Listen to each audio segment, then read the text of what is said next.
Oh, hello everybody. It's your old pal Lauren Kling here. Welcome to another Film Threat Watch Party. How you guys doing today? I asked the question in the hopes that you will answer it in our live chat. If you have not been to a Film Threat Watch Party, me neither, so I have no idea how this works. No, seriously. So, if you have not done one of these before, what's going to happen is today we're joined by the cast and filmmakers of the independent movie The Reunion.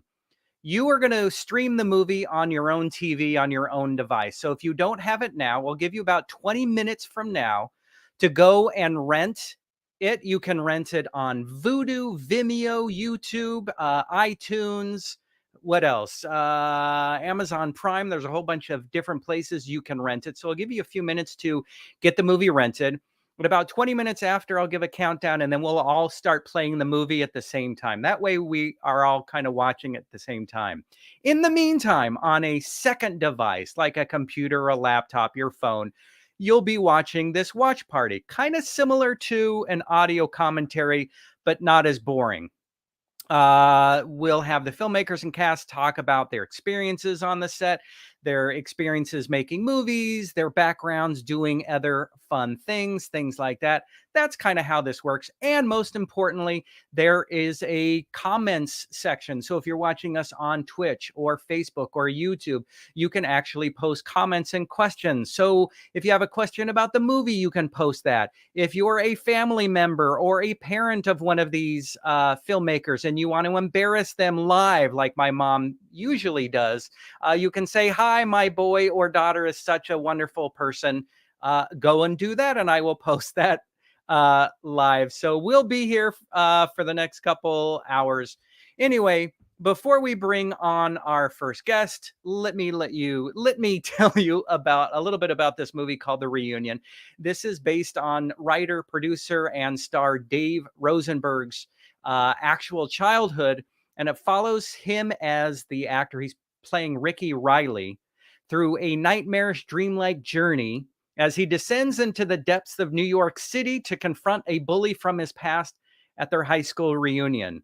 So, this is a spiritual journey about what you do when you come across your school bully as an adult. And boy, I'm sure many of us have faced that or dreamed about that at one time or another. So, we'll bring him on in a little bit to talk about that. Uh, Real quick about the Film Threat Watch Party. We have these every couple times a month whenever we get a film we think really needs a watch party. So some of those we have coming up on February 25th. We have the indie thriller comedy I Challenger. On YouTube, on our Film Threat YouTube page, you can see some of our previous watch parties. And what's great is you can play these any old time. Some of those we have, let's see, what are some of our old ones? Well, now I can't find it in my notes, but I know they're in there somewhere. Anyway, go to our YouTube page. Not only that, we also have our Film Threat Podcast Live. This is our founder, Chris Gore, who is joined by special guests, joined by our editor-in-chief, Alan Ing. Some of the podcast conversations are, will the Batman be any good? And that's a conversation with Eric Weber. And then we have another episode, Jackass Forever and GameStop, and an interview with filmmaker Roger Nygaard.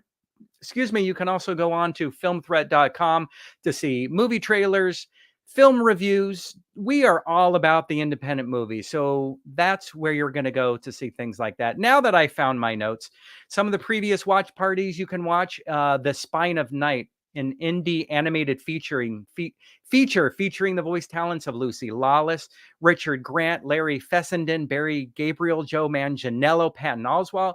We also have a documentary, The United States of Insanity. Woot woot!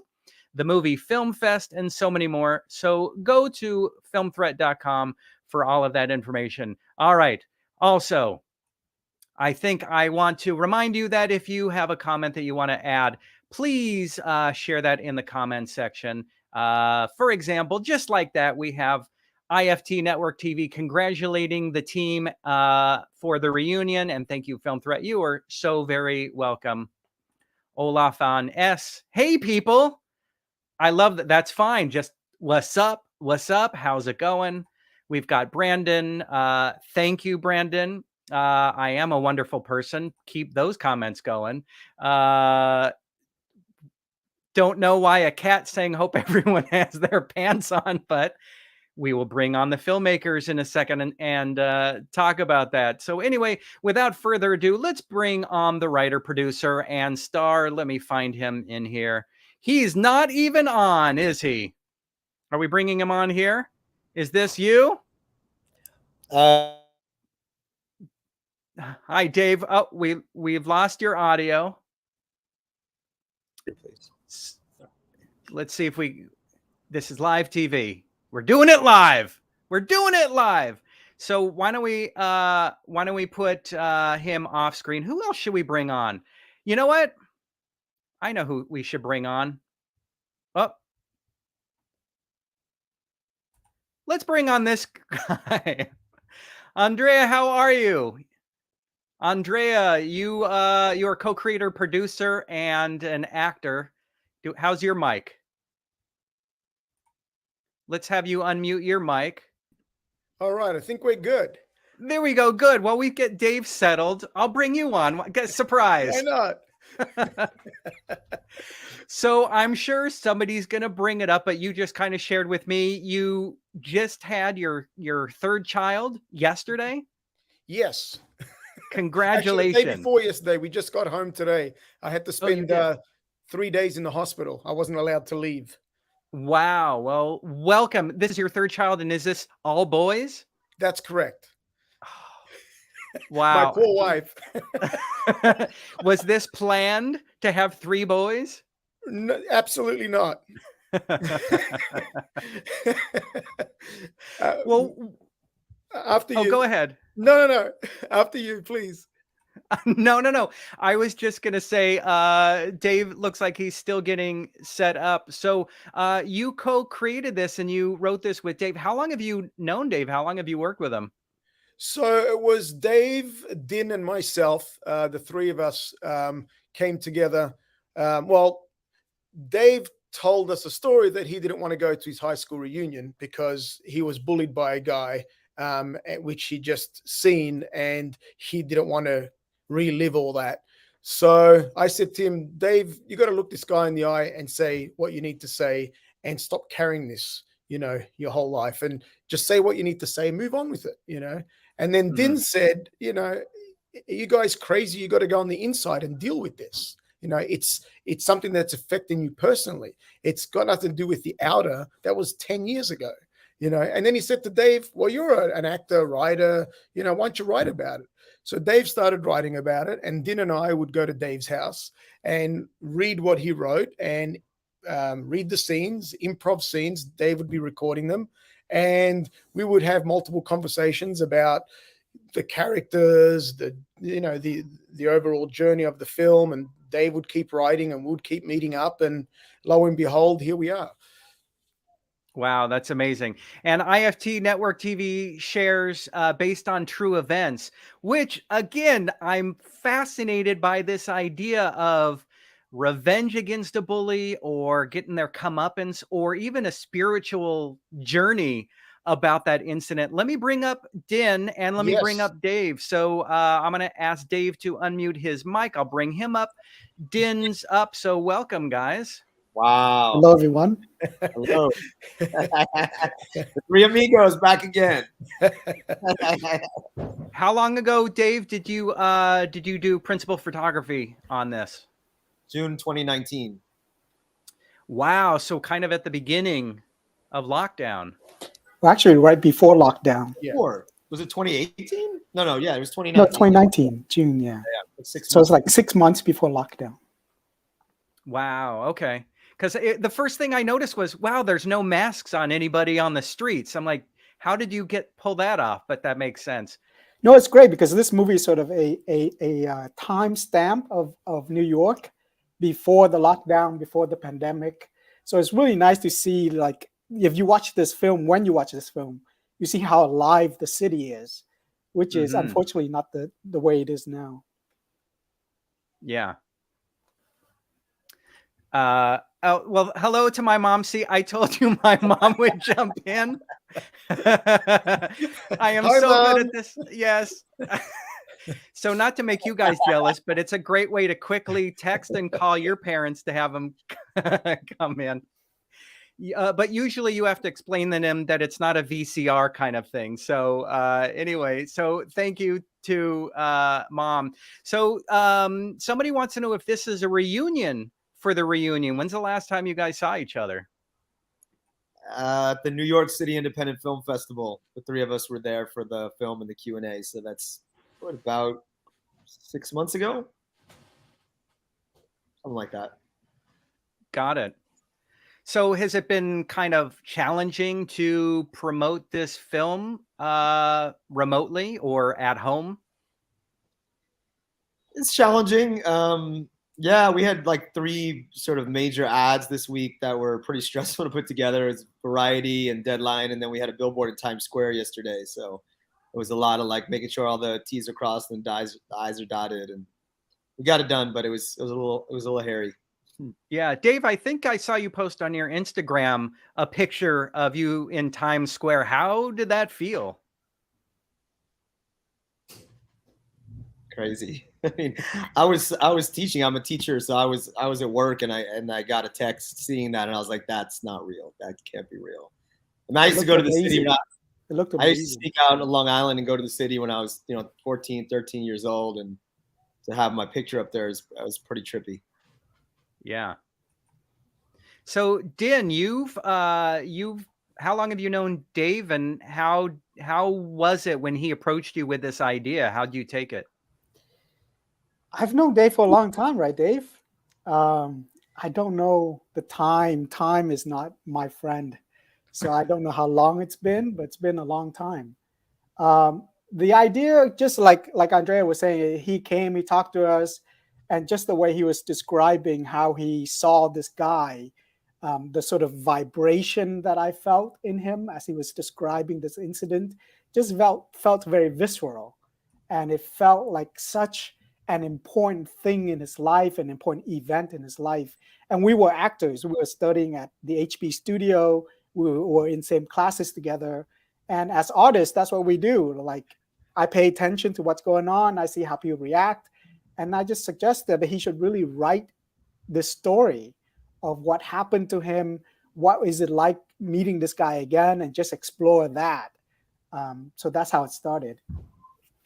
Got it. And now when I was doing research on you guys, HB Studio came up a few times. So is this where some of you met and worked together? It's where we all went to school, actually. We all took classes there one time or another. Got it. Have you guys had a reunion? And I'm hoping there wasn't a bully there. Oh, at HB Studio? No, it's not really that kind of school. I mean, it's people kind of take classes, but it's not like a 3 or 4 year conservatory type program. But I went there for like 7 or 8 years, and that was like HB home base. It stands for Herbert Berghoff, who opened it, and his wife was Uta Hagen, and she became like one of the classic teachers of the 1900s. And I never got to take her class, but she was incredible. And I saw her video, I watched her videos, and so we were. I mean, that was like our home. That was like family, and it was beautiful. You can't. For myself, I had to like take a lot of other classes and just see a lot of other things to recognize just how special that place was. And yeah, Austin Pelton, who's in the film, is a teacher at HB Studio. And I think we all took classes from him. So that place has been very inspiring and sort of, and the HB Studio sort of encourages sort of people to go out and be independent and take action and take control of your art.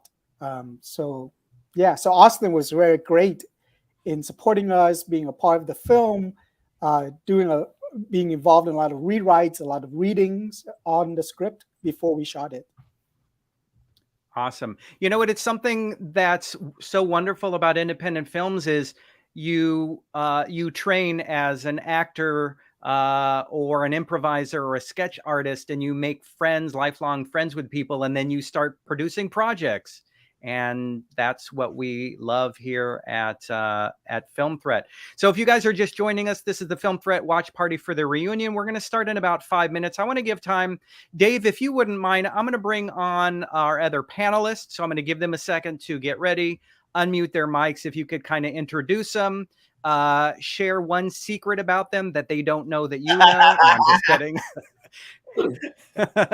But from that laugh, I have a feeling you know some. So why don't we bring on first? Let's bring on this guy right here. Hey, another HB Studio alum. Yeah, that's this is Jim Todd. Jim was in my favorite acting class. Rose Aaron.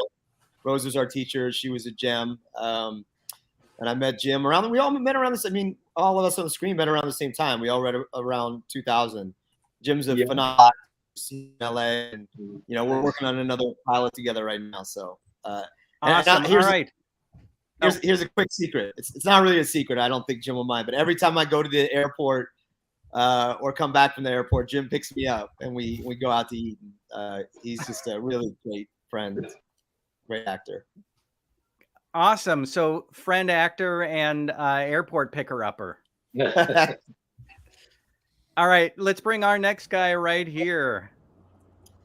The amazing Nick Repetto. Nick is our composer. Nice job.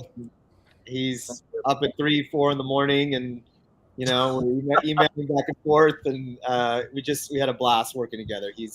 I said about Nick, I'm glad we caught him on the way up, because nobody's gonna be able to work with him soon.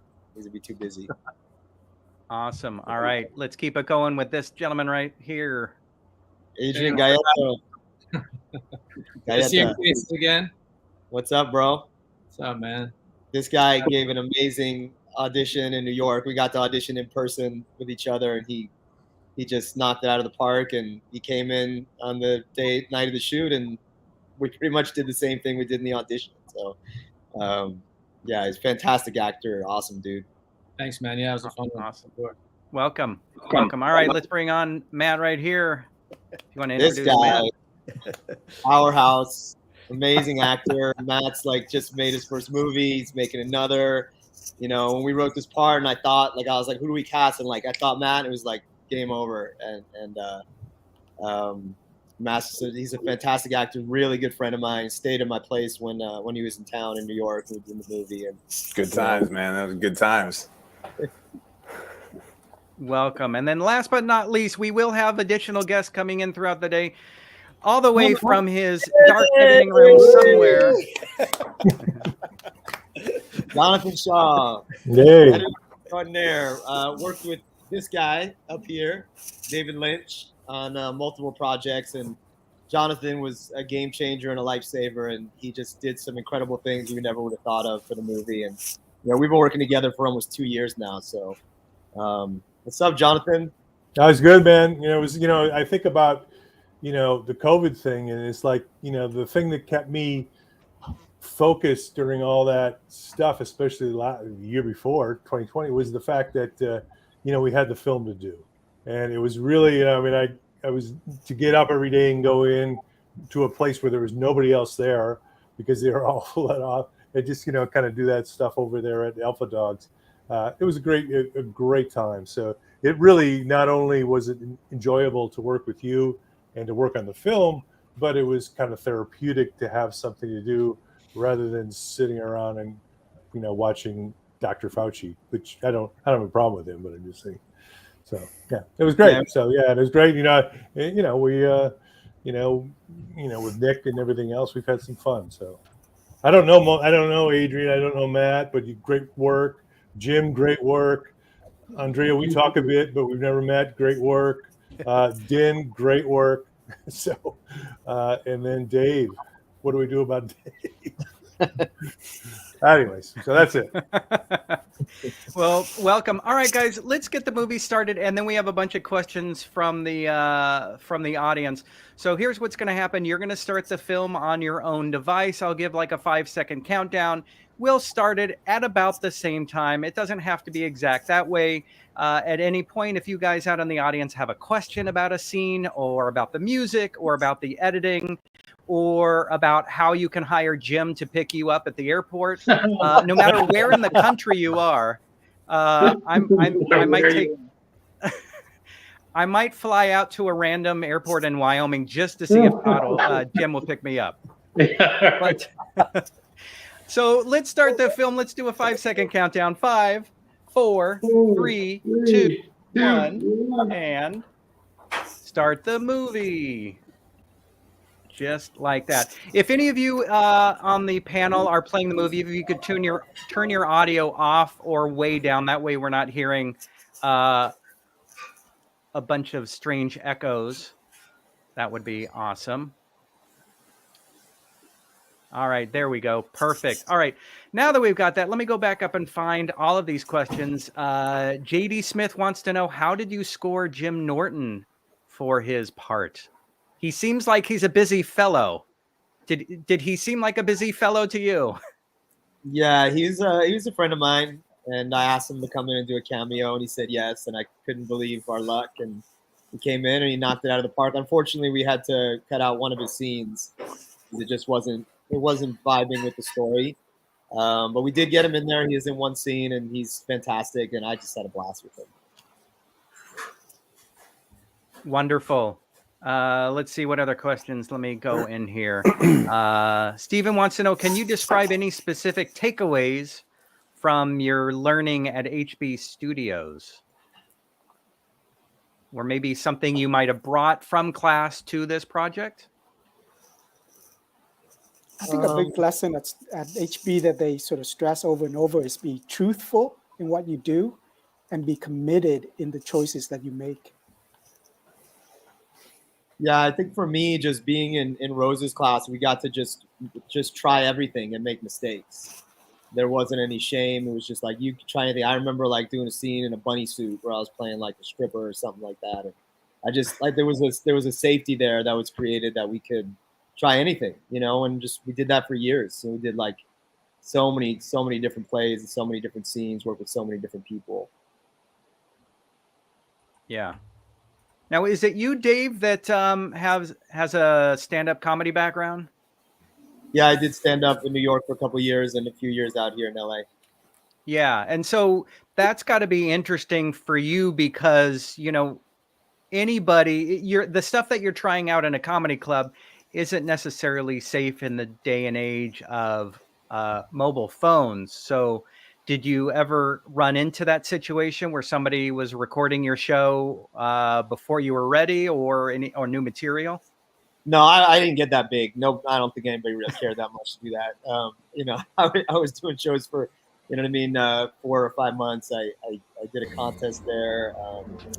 But no, I never got too big as a comedian. It just, for me, was it was just a great practice. I learned a lot and just got to live in that world for a little bit. Got it out of my system. Awesome. Thank you, Christopher. Yo, Nick, his score was dope for this film.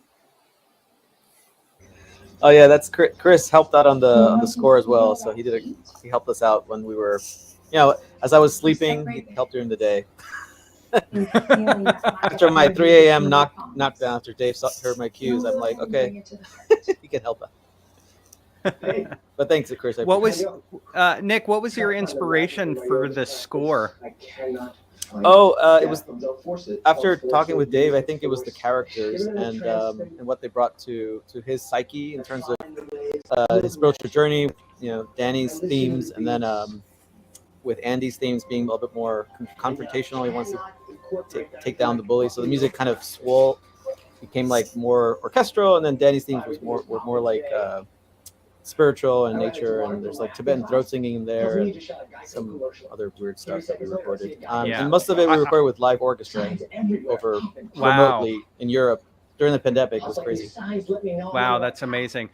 Somebody's audio is on. We can hear your feed, and if that way you have to pay Dave $100 for reproduction rights of the audio track, right? And Nick gets 50 cents of that. Thank you. So let's talk about this kind of spiritual. It's definitely got a spiritual bent, and especially your outfit at the beginning of this movie right here. We're in a scene, Dave, where you're in your room. You look like you're just off a commercial shoot for some kind of nature retreat. Was this a costume you had to put together? Was this a costume you had to steal from Nick or Din or anybody else? I mean, you know, this project started when I was kind of floating around Union Square, like meditating and reading books. And I mean, that was me. You know what I mean? That was me for many years when I was going through this phase. And I wanted to wear what I actually would wear in my life. And, you know, we had costume designers, we had a director, and, you know, so they suggested this, and I was like, oh, that's even better. So I was like, yeah, let's go. Awesome. Real quick, we're at, if you guys are just joining us, we're at 5 minutes and 21 seconds. So just a second ago, Dave, you're sitting down and you have a royalty check from a commercial, a Preparation H commercial. And I had to pause it just to make sure, because, you know, we're film nerds and we do that. Was this from an actual Preparation H commercial? No, but that was one of my trivia questions for tonight. You took one of my trivia questions. It's all good. No, that was a director's choice. That wasn't. Dude, I worked on the movie for, how many times did I watch it? Thousands, and I don't think I ever saw that. This is the first time Wow. Well, you know, when you work in the business and you see somebody open up a check that says entertainment partners, right, it piques your curiosity, and if you're an out of work actor, you're immediately jealous, like, how many thousands of dollars are they getting? Right. Usually the check is for 3 or 4 cents, but Dave, this was a respectable. I don't want to give away any possible trivia answers, so I won't share.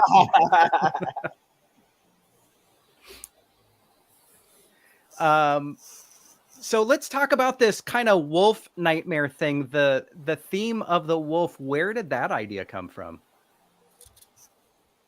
You know, I had some like nightmares, I think, years ago about this guy from childhood, and I don't know if it was a nightmare or something, but somehow he became the wolf.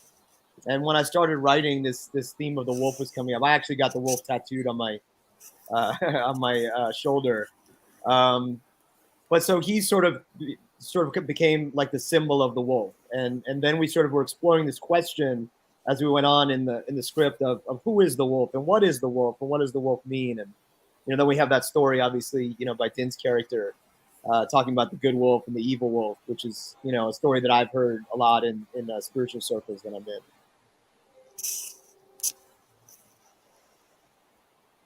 I don't want to give too much away because the wolf is kind of part of the There's Austin. thriller portion. Got it.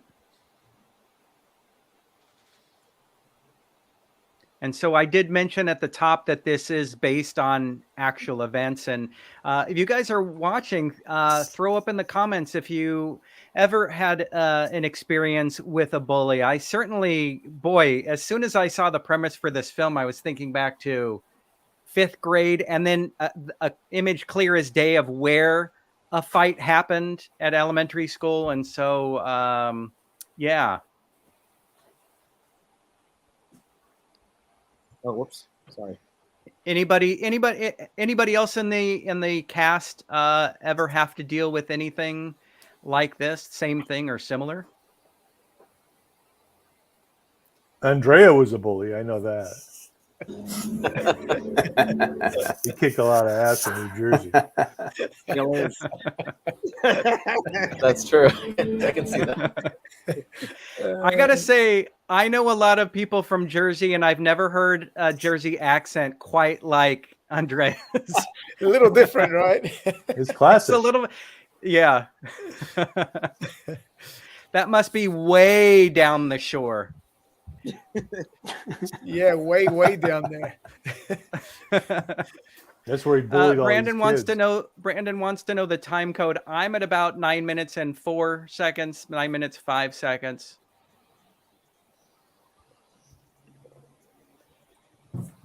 So welcome. IFT Network TV. Yes, high school.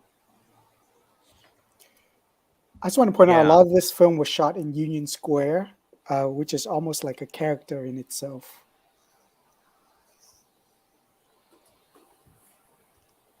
Yeah, it's funny. It's like you would never think to ask what was it like before lockdown, but at this time, it really hadn't crossed our minds. It was just a beautiful. Was it spring, summer?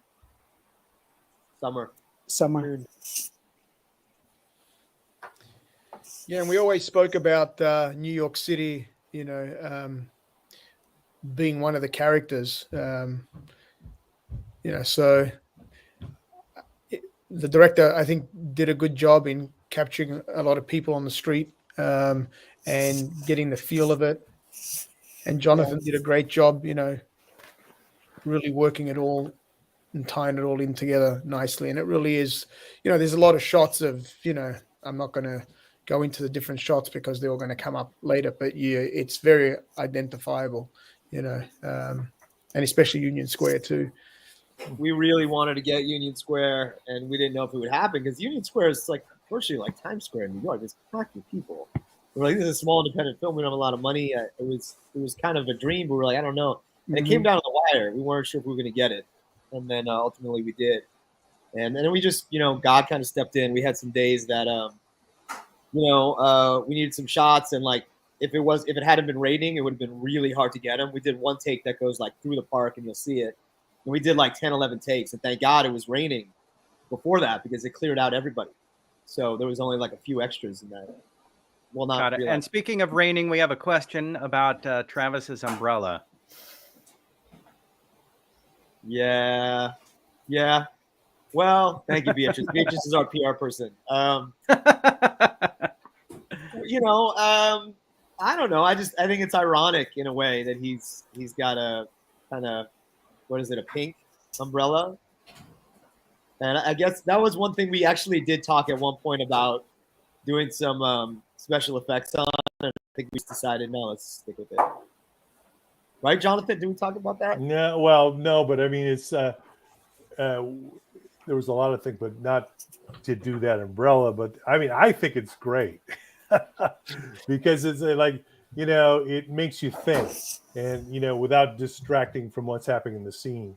And so I always liked it. So, but and our guy, Mango, our post team. I know Steven is on, Steven Siemens, and he's phenomenal. I mean, this guy, another like lifesaver, game changer, helped us with a ton of the stuff and post, and even still is helping us out. Mango, I can't say enough about them. They're in LA. If you need a post team, they're fantastic. And I was just watching the scene with Andrea, myself and Andrea, when Andrea first comes back and he's getting off the motorcycle, and I just remember like shooting that, and there's tons of cars going by in traffic, and it was, smack in the middle of the Lower East Side. And I just remember we're shooting, and I looked over across the street, and there was like 75 extras like taking pictures, and it was kind of Andrea's like movie star, rock star moment. And it was cool to see that of my friend that I knew for 20 years. It's like movie star. Yeah, very cool. And, Matt is posting this question about making New York City feel like a character. I'm wondering if for anybody here, actors, filmmakers, if you can think of another movie shot in New York where New York's really a character in the film. I'm thinking French Connection. Gangs of New York. Gangs of New York, yeah. Taxi Driver. Gangs of New York, was it shot in New York though? I don't know, maybe, but certainly, 5 Points was it made me look deeper into it. So I have no idea if it was really Midnight Cowboy. Yeah, that's a good one. Very much so. Mean Streets as well, right? Yeah, Mean Streets. Woody Allen. Spider-Man. Annie Hall. Ghostbusters. New York City. That's why it's funny when you know the backstory of Ghostbusters. Some of it was filmed here in Los Angeles. Sounds right. Now here's I don't know where you guys are, but I'm at the point where they're walking in the Lower East Side, and there's a guy who's about to run out and flail his hands all around. Yeah, that's just.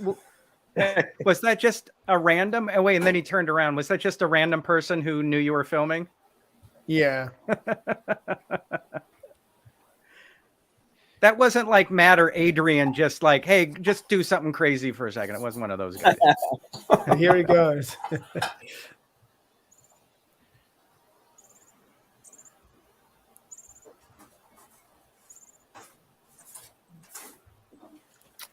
Yeah, I'm so happy that we shot it in New York City. Like all the locations are fantastic.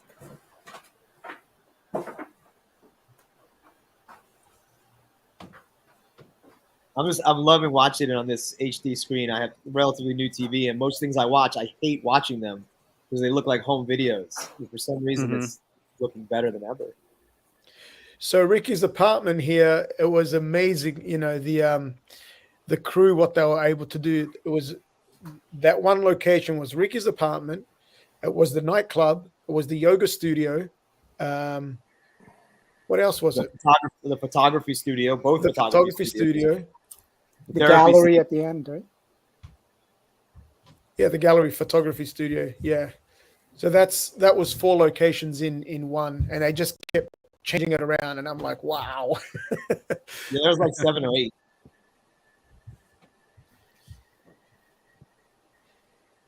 So here I are all the wondered- different characters of people in New York. It's great. Yeah, are the guy that's the 2 guys that come up to the chess game? Are they actors or were they off the street while you were shooting?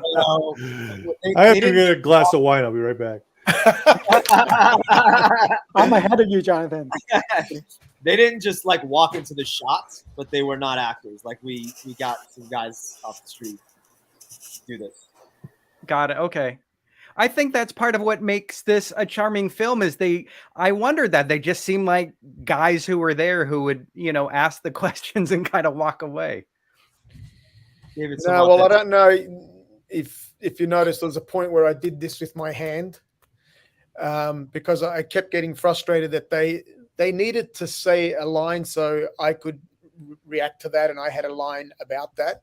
And they weren't actors and they kept skipping it. And I would do a little finger tap like I was impatient. They kept missing that. Then I just did a hand thing like, guys, please, So, and if you look back, you kind of see it and you maybe see my frustration, Oh, is that what that was? Yeah, I was meant to do an impatient little finger tap like I was waiting for him to move when it was their cue for their line, but they kept not seeing it, or they kept, I don't know, they weren't actors, so... But it worked out somehow.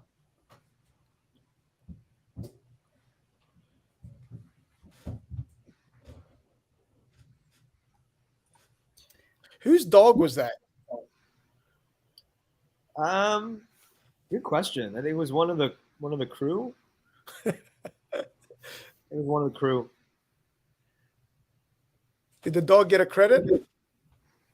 Not that dog, I don't think. The other dog, the wolf dog, did. The wolf dog, yeah. Oh, the wolf dog got a credit.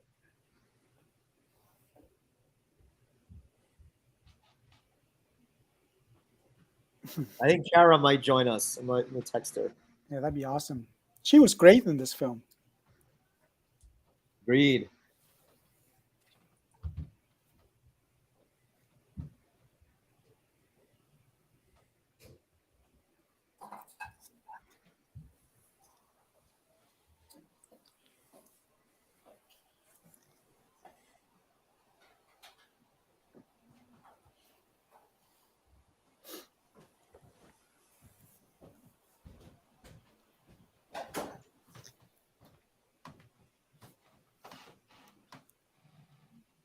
Just want to put out there, I think we might scroll this too, but if people can share, our website with their contacts, and we'd love to get some reviews up on IMDb. If you like the film, please help us out with that.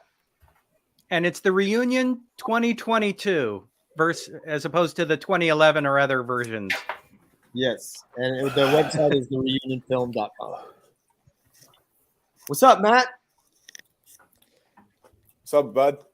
How's it going? Good. Waiting for your appearance is coming. This is my favorite part right here, where you cut your beard, bro. That one? Yeah. Really? Why? I don't know. I just love it. Look at that light, dude. That bar light they got over in the corner. It's so cool. Like they built the lighting into the set, which I find there's Muhammad Ali. Really cool. And this is my friend Alex did a song on this. I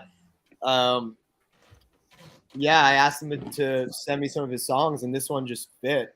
Our temp track was so dope, and we had to kind of, and we got so used to that. I did. We had to figure out ways to, find other songs. But there's a few we kept. I Want to Sex You Up was like, we had to get that. You know, we're actually now in touch with the lead singer, Brian Abrams. He's been a supporter of the film, and that's pretty cool. And yeah, so with that song was, you know, some of the songs were expensive, but you know, we really wanted to get them because they work for the film, including this one, "I Do Coke." Classic. Best song. It's the best song ever. I mean, it's the best song ever. Wait, hold on. I gotta ask Jonathan a question. He knows what's It's the coming best here. song. Wait, Jonathan, are you ready? Yeah. What are the 3 reasons to do coke? I do coke so I can work longer, make more money, and do more coke. Goddamn right. It's the 3 things, man. You gotta have those 3 things. That's true. I love this song. That's great. I went to, you know, we've been listening to the song forever, and I turned to Dave and I said, Dave, what are the 3 things about why you do coke? And he goes, well, and I get it, like, it just, you know, I said, well, it's been out. You must have heard it 100 times, but it was just funny because, yeah, just to isolate the idea that, yeah, to work longer, make more money, and do more coke. So The 3rd one's the most important. Not that I've ever done it. I actually haven't. There it is. I do coke.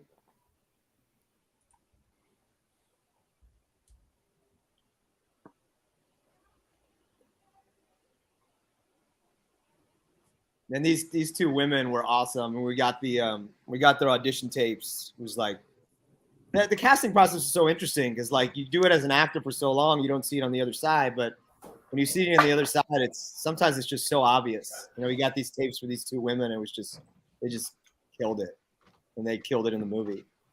You want to give a shout out to your casting team? Yeah, Kimberly Graham. She was the team. She was amazing, and our director and myself, the 3 of us, kind of combined forces. And these 2 young women, Marta and Masha, you know, were awesome. I knew a lot of the people in it. You know, I cast a lot of my friends, and a lot of people had worked on it for years, actually. But there was also many people that we cast, you know, including Adrian and a few others. I mean, one of the crazy things, like 2 days before callbacks, I met with Kim, just as like a general. She said, "Hey, I'm actually casting this movie. You might be right for it. You want to come in a couple of days?" I said, "Sure, let's do it." So it came out of a moment of just, you know, a moment of luck. But, you know, it was great. It was fun. Very cool. When Andrea starts speaking Italian, immediately I'm taken back to the movie Swingers, the scene in the RV. And I was like, oh, that's it. Hell yeah. I mean, that totally brings me back to like college days when your friend just scores and goes off and you're like, now what?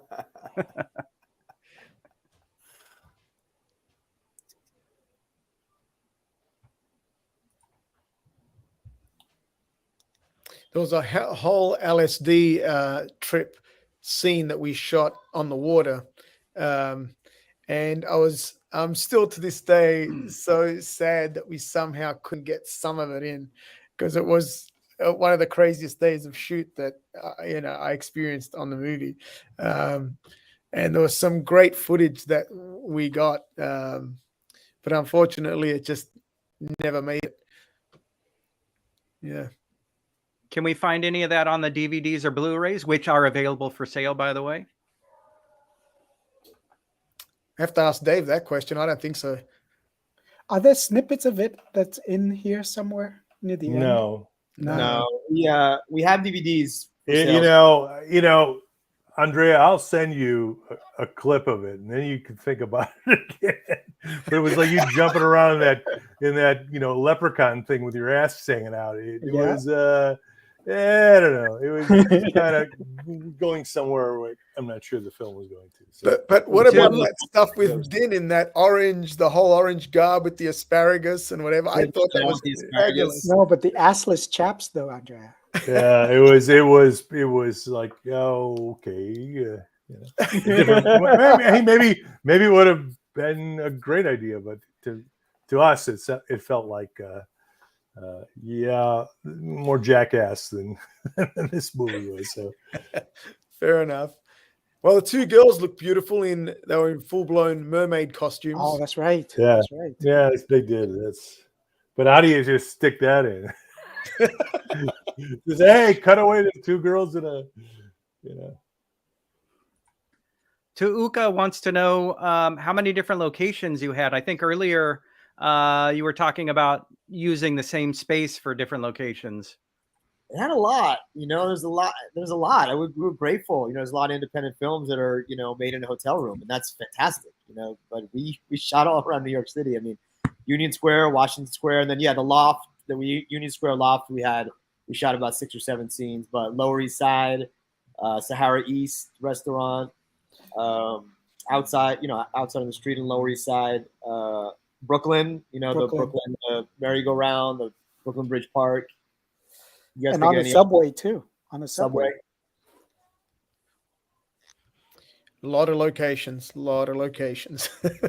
Yeah, we feel very lucky that we're able to find all these different locations of the city. Because, we live in New York City, the three of us anyway.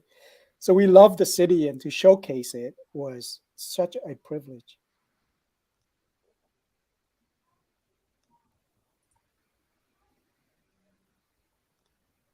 And then how many of you are from New York, New Jersey? I think, Jim, you're from New Jersey, and Jason, you went to school in New York, a bunch of you, right? Yeah. Yeah, I went to school in New York too. Yeah. Born in Brooklyn, grew up on Long Island. And then some of you had to come out here to LA. Well, Adrian's from Hawaii. Yeah, I grew up in Hawaii, but I was in LA.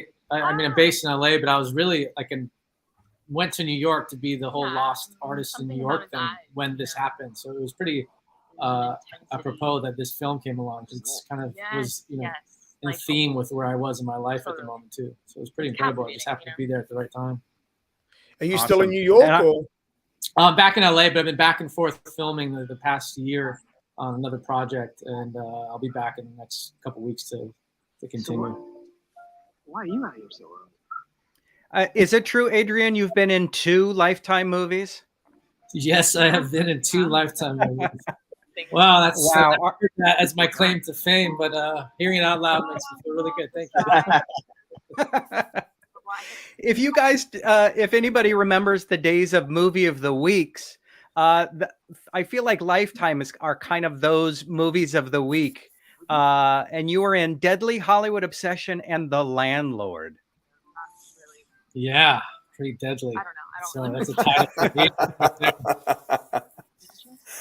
Anyone else done a Lifetime project in this group? Yes. Haven't had the pleasure. Come on. I think you're all missing out. Yo, I know I am. I got a buddy who does them he just pops them like aspirin, man. He does them all the time. He's just making hand over fist. He's loving it. I don't know. And they have a crazy, amazing fan base. They love, love the actors. Oh yeah, yeah. But it's true, like you're saying, Matt. Is I know people that do that in the Hallmark Channel. Yeah, man. Hallmark. God, he works all the time. Yeah, my buddy John Stoddard, man. He just works on Hallmark stuff. Yeah, so he's I'm going to Florida to shoot another movie. I'm I'm jealous. And I'm wait, is that a Hallmark? He's yeah. I'm oh, cool. Roll with it, baby. Well, I would do them too, but it's it's one of these things where it's it's good work if you can get it. I just can't get it. They don't. The Hallmark people don't like me. Well, I mean, the problem is if they haven't seen the reunion. They haven't seen the reunion is why they don't like me. Yeah. They like me, but if you fall into that world, it's hard to get out of it. Is that right? It's you're going oh my God, oh, he's best known for his Hallmark movies, and you're going, oh yeah, okay, it's one of those experiences that when you're kind of starting to create momentum, you get some opportunities there, or when you're kind of fading out. So it's this weird type of thing. And yeah, I mean, the only reason why I really worked with him was a buddy of mine who I did a movie with, directed him, and casting it wanted nothing to do with me. But he's no, he's right for it, and I want him. So it was kind of really just having that person that has your back no matter what. Otherwise, I don't think they would see me and think, oh, he's Lifetime. So it's, I don't know, it's pretty fascinating how it works out. That's why it's so great about Dave and everyone here is that, like, you know, you got to find your family that you rise to the top together, because it's hard to really find someone that has your back through and through. And then of course I have guys like Austin Pendleton right now who, you know, bring up the game on the movie, which is very amazing that you're able to get them.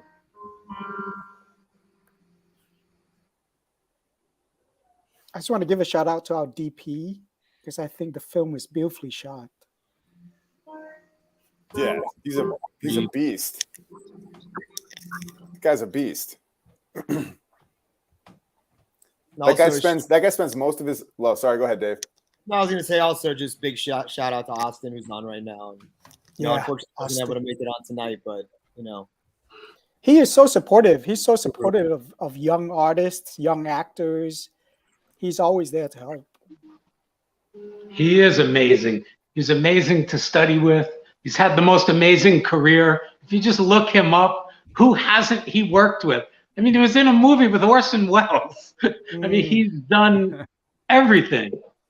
He's directed everybody. He's been in movies with everybody. And he's a very, very nice guy. I saw my cousin Vinny the other day. He's great at it. Oh, yeah. Yeah, he's great in that. I remember seeing that movie when I was a kid with my dad and just laughing my ass off. So it was a trip when, you know, we got to audition for his class, and it's like, wow, just watching, you know, one of your childhood heroes, basically. Yeah. Pretty cool. And he works all the time, and he doesn't say no, you know. Doesn't matter how famous or well-known you are, if you have an interesting What's up, Doc? Yeah. What's up, Doc? Matthew is just to meet him, but only so he can meet Barbara Streisand. That's Matthew, our social media guy, who helped put this together. Say hi, Matt. Yeah. Matthew. You want to jump on? He's behind the scenes. Tuuka wants to know how you did those pause shots with the people in the theater. Honestly, that was the director and the DP. That was their idea. That wasn't written that way. They just kind of took it and ran with it, and it was brilliant. Did people just freeze? I don't remember people freezing, but I also was probably backstage. I didn't watch too much of that. It's like the same with the party scene, right? I love this with the bridge in the background. Yeah, looks great. Matt, what didn't they use that where they all were kind of frozen in time in the flashback scene too? Right. Yeah. Yeah.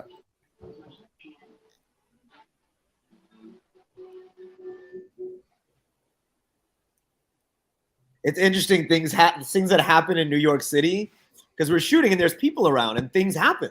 That's what's the beauty of it. So there's this woman on the subway who's just like going out her pants, you know, for a while, and you're watching, you're going, what is she doing with her pants?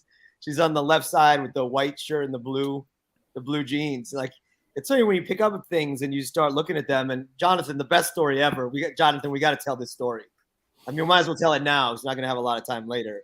You want to tell it, or you want me to tell it? No, you go ahead, buddy. Oh boy. All right. So there's a guy in the last scene. Well, there's a guy in the last scene who I think was homeless, and there was a bike. He had a bike. There was a bike, and he was doing something by his bike, and we couldn't really figure out what it was. And one point, I think he said, Dave, come over here.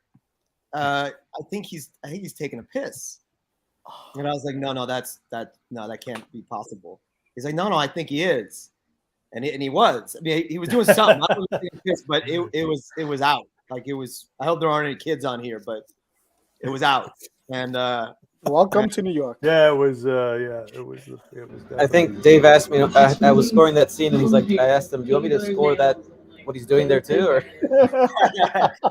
and then we had to work with Steven in special effects to figure out what we're gonna do, because that was the only take that worked, and we needed to have that scene. Right. So we thought, well, do we just special effects out his part, so to speak, or do we cut? At one point, I think we cut off his legs. Steven was like, Steven's on, so maybe Steven, if you could chat, if if there's more that I'm not saying or things I shouldn't say, and then ultimately, I don't know who came up. It was like, let's just special effects him out entirely, which is what we did. Well, it's one of those things where, you know, I must have watched that ending, 20 times. And then all of a sudden on the 21st time I went, wait a minute, that guy's pissing in the fucking so and then I called Dave and I said, man, take a look at this, man. But you're looking at the actors, it's just some BG guy and he's way at the end of the side of frame. But yeah, he was letting it loose. So I like this spontaneous Wow. dancing on the subway here.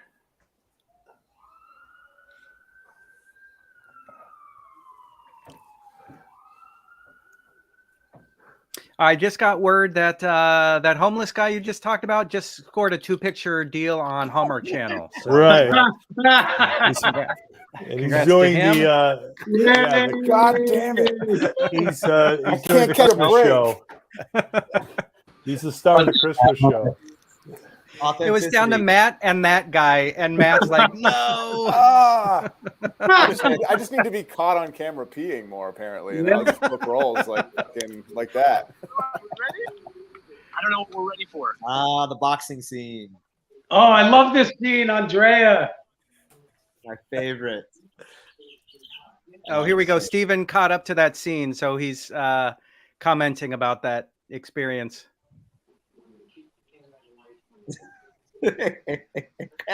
Can't reveal it though. Spoiler.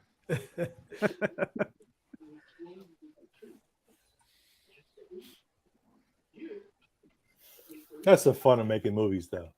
You find all this stuff, and so many things become, just come out of nowhere, and creativity comes from things that you never thought were going to happen, and you make a plan, and you stick to that plan, but other things just happen, and then you go with that. So, but it was like fun all of a sudden to be so focused on the actors and the performance, and then all of a sudden one day to look over the set of frame and there's a guy taking a piss.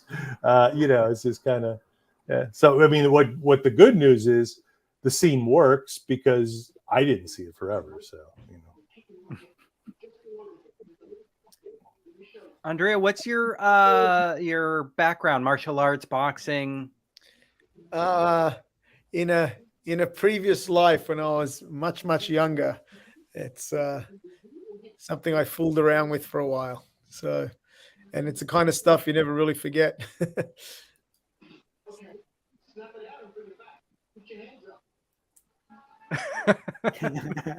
And here's the Dave, story. what was your background on this? I did some Aikido in my 20s, which is great. But this was an interesting scene because we rehearsed this a lot. Me and Andre have a different point of view on this. I think we rehearsed this for years. He doesn't think we never rehearsed it. So it's kind of like one of the that Japanese movie. Everybody has a different point of view. But anyway, the day we were rehearsing it, we're just playing around, and he hit me like in the face, like for real, hits me in the face. And I was like, dude, you can't do that. He's like, what do you mean? I was like, you can't hit me. We have to choreograph and make sure everybody's safe. And then once everybody's safe, then we can do the thing. And Andrea just wasn't having it. So, and then we did it again in the shoot, and he hit me again. But it worked. It worked because it woke me up. And it was the moment in the movie where my character really wakes up. And we got it in real time. And that was really cool. I mean, and it shows off the relationship between the two characters too. Well, the real hit came before I said to him, "Do I have your attention now?" Yeah, I love it. I love your reaction. That was real. I love that. New York City.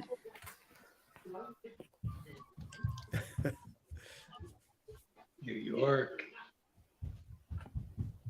Spiritual gangster. Spiritual gangster. I love that shirt.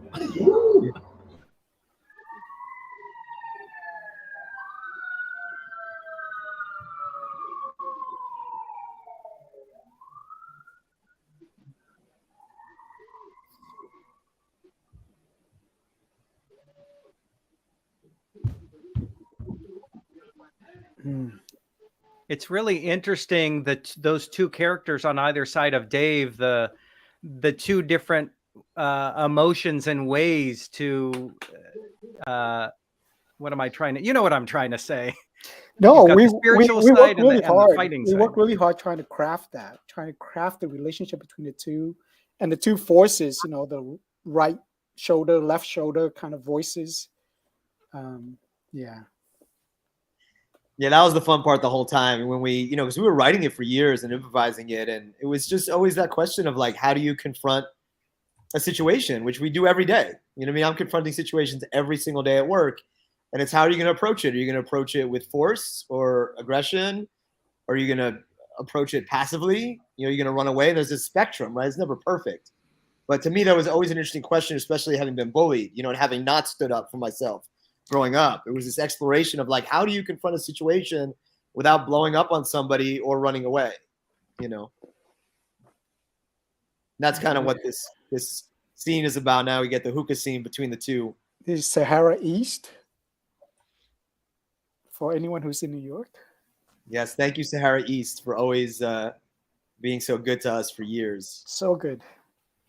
And we could have saved a good amount of money by shooting that scene in the same location that we shot all the other scenes, which was the yoga scene, the Ricky's apartment and the nightclub and the photography studio and all of that. But Dave insisted on that place because it had a lot of history. You know, we would go there and, you know, smoke hookahs till 4 or 5 in the morning, just talking about acting all the time. And, you know, so again, that's a character in New York City and something that had a lot of personal history to us. Yeah. So it was actually wonderful to shoot there. It was very memorable. Yeah, we had this guy Mustafa who always used to take care of us there, and he would just always bring us extra stuff. You know, he was like brought us extra hookahs and extra drinks and extra this. And me and Andre, we would sit there and did too. I would sit there for 5 hours, you know, and you look at your watch, you're like, we've been here for 5 hours. And now I go with Matt. Matt and I go for hookahs out here in LA. So nice. Hell yeah. We just went last week. Yeah, that was a good time. Yeah, at the future governor, Matt, or mayor of LA. Yeah, well, he's running for mayor, yeah, of LA. Yeah. Cool guy.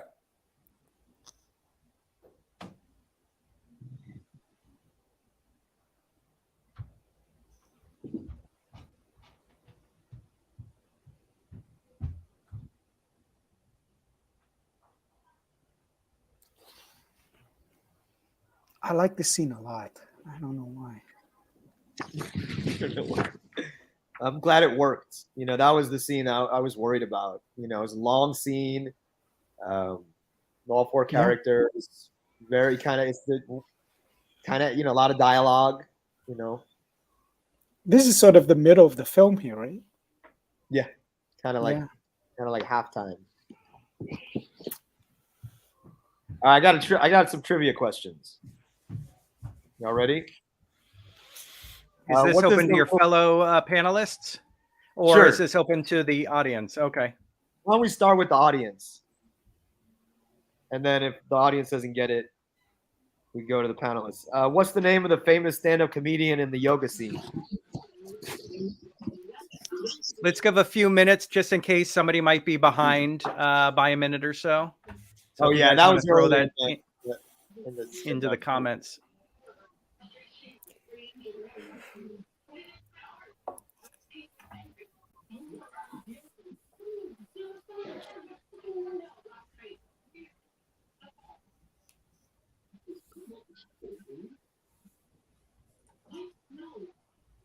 I just want to point out too that you know, because Andrea, Dave, and I are guys, so trying to figure out the female character was a challenge, and I think Kara brought so much to the character and sort of filled it out a lot. Yeah. Absolutely, yeah. I mean, I hadn't initially thought of that character as being like a main character when we were first writing it. It was really me, Dan, and Andrea's characters.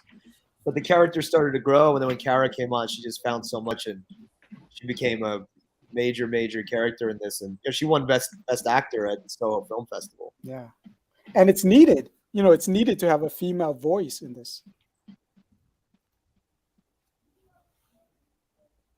I'm hoping that she can come on. She's at a wedding. She's really hoping to join, and Marta was also hoping to join, and unfortunately weren't able. You know, life happens. Yes, Lauren, I am an out. That's hilarious. Where are you? Hello, neighbor. Dude, where are you? So what happened is, if you guys don't know, we have a private chat, and I was hearing a lot of fire engines, and I assumed somebody was in New York, because to me, that's what New York is all about, fire engines outside your apartment. And then I'm hearing a minute later in somebody's mic feed, and I'm like in the private going, who lives in my neighborhood? So Dave, you or I have to go outside and figure out what's going on. I'm on Los Feliz Boulevard. Where are you? Yeah, I'm right near the Village Bakery, a block from the Village Bakery. So am I. All right, we gotta talk offline. This is too trivial. If you live in my complex, see Jim, you gotta jump in here, brother. These coincidences. Wait, all I gotta say is cul-de-sac. Which cul-de-sac? Oh, okay. We'll do this offline. You probably live 3 doors down. Seriously. Wait, hold on. I'm banging on my desk right now, Dave. All I gotta say is golf course. Oh yeah. Okay. All right. So we're literal neighbors. We're literal neighbors. That's funny. Too funny. My screen hasn't frozen. I was wondering. That's funny. All right, we'll say hello to each other afterwards. Oh my god! And See, and that was happening all the time with this story. I mean, that's how the movie opens, with these crazy coincidences. I've heard coincidences are God's way of remaining anonymous. Yeah, like that. Here's another strange coincidence. I was in a reading. Somebody asked me to be in a reading on Zoom. For some pilot he was writing, and the actress was from New York, and I'm like, she looks so familiar, and it was Kara, the star of this movie. That's funny. Nice. Small world. Small world. Definite small world. It's always a small world, right?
Oh, the music is so beautiful, Nicholas.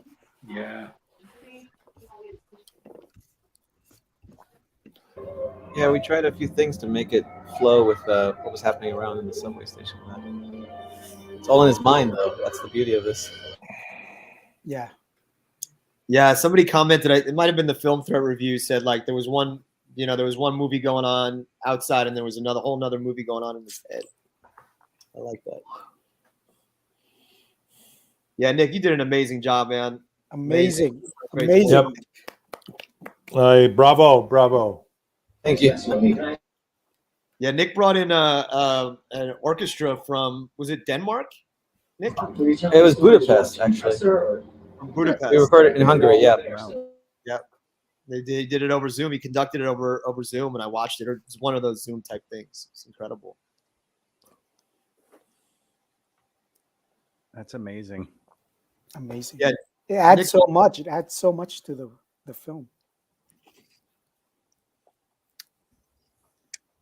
Nick brought a very sort of John Williams, sort of very big orchestral feel initially, and we had to kind of work together, and Jonathan as well, to kind of bring that New York gritty feel, you know, while still keeping all the strengths of what Nick was bringing. And I think we found a nice balance.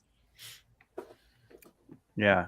Nick, your bio, you've worked with or had some amazing mentors, Ron Jones, Penka Kuvena, Cliff Idleman. So you've had the opportunity to work with some amazing musicians and composers. Yes, I it's one of those things that I enjoyed about LA. They're all just around, and you can ask them questions and attend their sessions, and yeah, it's just a wonderful place to be, and they're all very generous with their time. Andrea, this is your strongest scene, man. Just Yeah, true warrior. Thank you. it's great. We all want to be true warriors.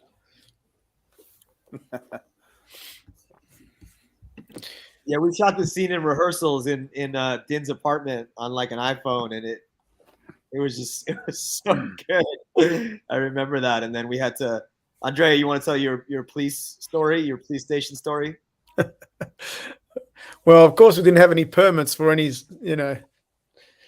for any of this stuff. So I would walk into the police station and just stand there and look around, and the person behind the counter would be waiting for me to approach them. But I'm kind of just pretending to look at the walls and articles on the walls or pictures, and I'm looking at my phone and I'm waiting for action. As soon as I saw action, I'd put the phone in my pocket and walk out and start the scene. By about the fourth time I went into the police station, by about the fourth take, I can see the police officers all looking at me. I'm looking at them, and they're starting to get a little twitchy. You know, they're thinking, what is this guy doing? Like, what's going on? So after that take, I went up to the director. I said, I don't know how many more takes you can do, because it's getting really weird in there, and everyone's getting very twitchy, and luckily, how many takes did we do, Dave? We didn't do that many of me walking out of the police station. Of you walking out of the police station? Oh, the later scene. Well, it was yeah. I mean, the later scene, it was probably 3 times. That. The one before, I think we did more. Can I tell you something? There was only one good one. It's in the film. No, I mean, they were great. It was just like, but that one really not. You walk across the street, they pan over to Dave, you look across, and you give them the let's go kind of cop thingy, and it worked really well. And but I don't know how many there were, but that was the best one. Well, that's all I can say. So this is real rain in this rain scene, right? Yeah, this is Matt and I. We were shooting this in the rain. It was just fantastic. We had a huge budget for this scene. Huge. Yeah. Well, there's so much to talk about in this scene. I mean, Matt, did we talk about when you and I first met? Sure. Matt and I first met. We didn't get along very well. We had this stare down in a restaurant. And it's like this. It's like this right here. It's like, can you get your hand off the back of my chair, please? Like, okay. Could you not do that? Oh, okay, yeah. Fucking just stare down. So yeah, it was just oh man, it was so great. Yeah. A good scene. Even though Matt's still my friend, he still scares me. Come on. But this was the brilliance of, I have to point out, this was the brilliance of Jonathan Shaw, because Din was not in this scene initially. And we had a major scene that we didn't use with Din that we had always wanted to. But Jonathan found a way to bring, I mean, when I saw it, I was like, how did you do that? He found a way to bring Din into that scene, and I just thought it worked like a charm. Yeah. How'd you come up with that? Yeah, no, it's just Din, it was just the fact that you were looking off to the right-hand side of frame and they were there, and you're going like, okay, that easily could be your point of view. And so, that's one of those things where you go, oh my God, that's a happy discovery, because it really was. And so, I sat there and go, wow, now because you're seeing Ricky with the wolf, and you're kind of going, okay, man, we should be, it was story, in the sense that you're going, oh my, and you, and the look on your face, and you're stopping, and you walk, and you stop, and you go, the look of concern that you have is, really progress in the story, in the sense that we see Ricky going further and further off the rails, and you're seeing it too. So I just thought, it was a happy accident. So it turned out that really sequence well. was a challenge for us before you got involved, of trying to make that sequence work, and you did a beautiful job. Well, I mean, it was great, and Matt did a great job, and it was like, it's kind of like these two guys are there, scary, and Dave doesn't know what to do, and it's kind of take a hit, and you're looking at it and going, that's not where you should be going, brother. And so I thought it worked really well. So, but it was also, like I say, it was a happy accident. So it ties in the earlier stuff of when Din's character Danny was watching the boxing, and then he's watching the confrontation with Jason. So he becomes this more mystical, even more mystical and spiritual, like an overseer that happens to be seeing things. How is he there at that time, and how is he seeing all these things? And it just adds an element of, I don't know, mystery, and again, the I agree. I mean, it's like, but the best line for me is that, what Din says in the hookah bar is, I thought we were following the path of the peaceful warrior. And so all the way up to that point, we've seen another side, which is good storytelling. We've seen another side, and then all of a sudden Din kind of brings the audience in and says, yeah, this is exactly what's happening. So, and then Dave picks it up from there and goes, well, yeah, but it was, all that stuff kind of pays off by that one line, the peaceful warrior line. Cause, so anyways, that was just what I felt. So, that's when going back, that's part of that, seeing, Matt and smoking a, doobie, and, it probably had some stuff in it too. I bet it wasn't a straight doobie. It looked like it had something in it. Trivia: I didn't sleep in a bed one time that entire 2 weeks I was on that shoot. I was just on the street doing drugs the whole time. Like I don't even remember shooting that scene. There you go. I don't even remember. Method acting. I'm kidding. I'm kidding. I'm kidding. I was like, wait, I thought you slept in my place. No, I'm kidding. Of course you are. But no, man. No, they actually, it's funny enough, they had a little tin can, props did. They had like a little tin, like, I don't know, like an Altoids container with some like rolled cigarettes. But like, they were like, now it's Russian roulette a bit because one of them's got weed in it. And I was like, wait, what? What? No, it doesn't. Really? I don't know, maybe. I was like, you're kidding me. Like, come on. Oh, that's really funny you say that. We didn't get the one. We didn't get the one with weed in it, though. We okay. Yeah. Because when you come up the stairs of Union so Square, you took that one home. I did. Yeah, I took it home. Yeah, exactly. When what's that, Andrea? What? Sorry, when you but come up. Seriously, is the rain in that scene was really, really pivotal. The rain, and then you're in the cranberry hoodie. And it's just like it sells low life. Yeah. Sorry, dude, but really worked. So Yeah, I'm gonna tell my wife that she bought me that hoodie. So don't give her my name though. I mean, you know what's interesting is it was that a random was, question from a that hoodie was in another. I wore it in another flick called cool. Discarnate. And it's a character's hoodie from another flick. So I've been trying to work it into as many projects as possible. Oh, this is my favorite scene. That move right there. Dude, Adrian, that move. Oh, the Adrian's balloon. move. Yeah, The Adrian. best yeah. move of the movie, dude. Dance. It Awesome. was funny because I figured Chase, he loves to be the center of attention, and I did it, and then the director was like, "Wait, we didn't get that. Do it again." And it just happened to pop the balloon, and then James comes with the drink. It's just so Perfect worked moment, out. dude. So Yeah. great. It's unbelievable. That was one of the first pieces of footage that we saw when Andrea and maybe Din too. And I got that. I was like, oh my God, it looks amazing. Yeah, with that slow motion and all, it's really Yeah. amazing. Yeah. So James actually came in right before Adrian to read for Chase. And he was so good, we were going to cast him. And then Adrian came in and did something that was just ridiculous. Like, just he and I just had such a great chemistry. We were just jabbing at each other. And it was so real.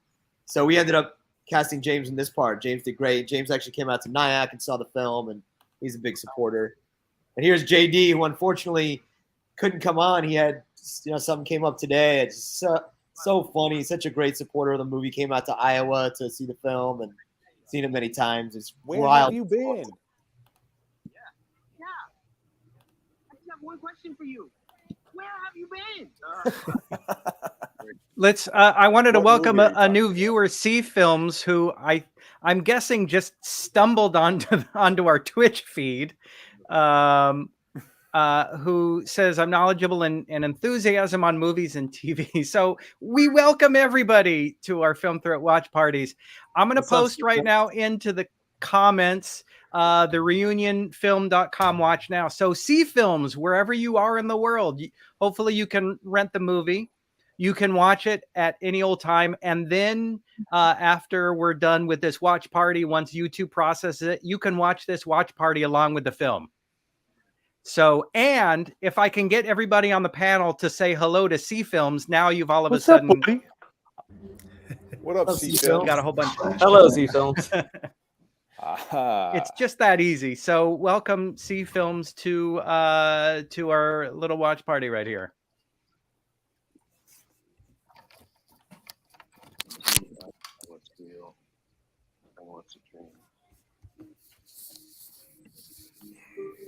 Dude, he crushed this monologue, man. Mhm.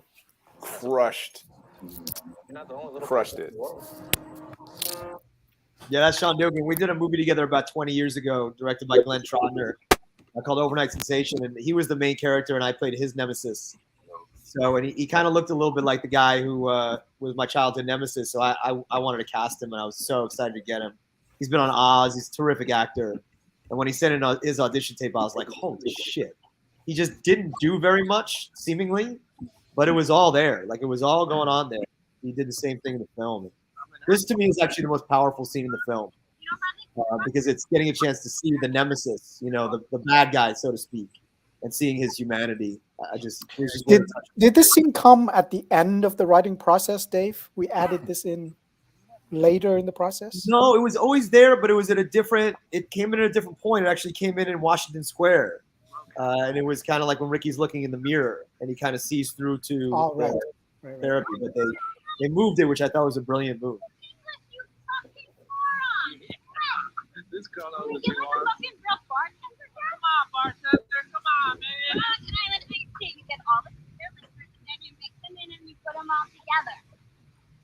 Oh, dude, Adrian, this scene too, man. Well done, bro. Thanks, man. Yeah, dude. Fuck. Excuse my language. I know we're live. This is well done, dude. Very Thanks. well done. Well, the character is so well written. Like when you get permission to just do something that you would probably get punched in the face for any other in the world, and you just defend that point of view just so joyfully. It's so much fun, and like Dave was just seeing his reaction. I hate you. The director was good too. The director was good. I mean, just so fucking he did an amazing job as director. You really built the tension really well with editing from the wise to the closest and how you brought that together. So I mean, it's really so fucking ballsy, man. Adrian's so ballsy. I mean, just like because you're doing that with I mean, you're doing it with the writer. You just crushed it. You crushed me, and that's great.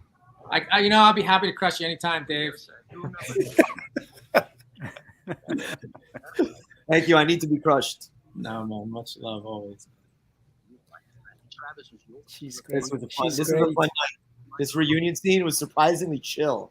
I was nervous about it. Obviously, it's the title scene, but that night was just everything just came together. What did you say there? Travis Jackson Jr. and senior year 15. So natural, Dave. So natural. She's great too. That actress, man. No, she's great. Damn. All the clear liquors and you put them all together. She did that thing on my face that was not in the script. It's just brilliant. But your reaction is so Dave. It's going to be a deep conversation. All right. What do you got to say, Dr. Phil? Yeah, they were. What day?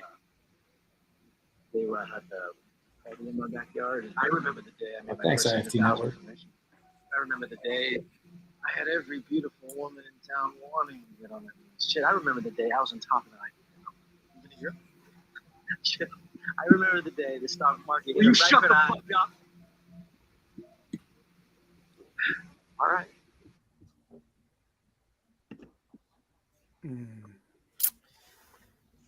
The score comes back. Yeah, the music's so just like so perfect. That piano note. yeah, it's so good. That's Ricky's failure theme that Dave and I developed.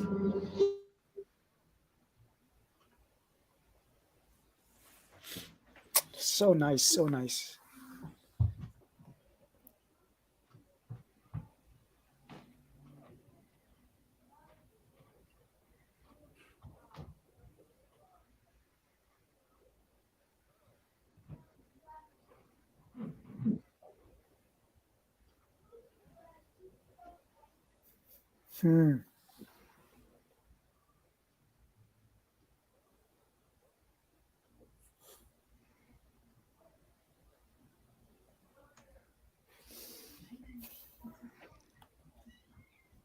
Yeah, just great acting on both your guys' parts. Yeah. Man. Yeah. It just felt very real. It didn't feel like acting. The stillness, man. The stillness, bro. Thank you, brother. Crushing it with the stillness. Thank you, brother. I mean, the stillness always like, if you don't speak unless you can improve in the silence, it speaks so much louder sometimes. And you really do a great job with there, Dave. Especially. Thanks, man. I appreciate that. It was very easy to act with you, brother. All you guys are such fantastic actors. And who edited this film? Who edited this film? Where'd he go? Where did he go? The editor makes the actors look great. That's the truth. And to tell the story and weaves all the different timelines together, it's just amazing. Yeah, Jonathan was fantastic. The pacing of it all is just yeah.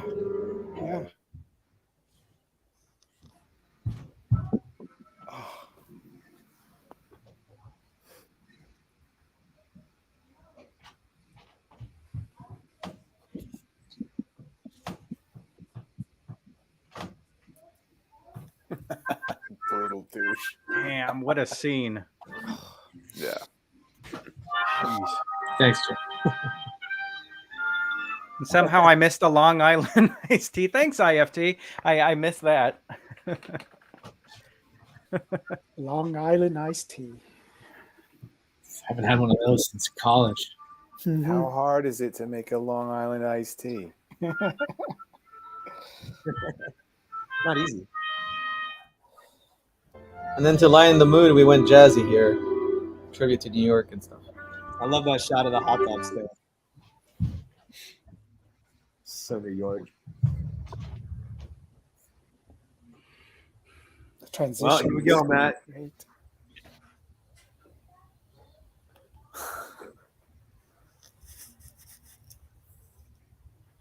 Love this look.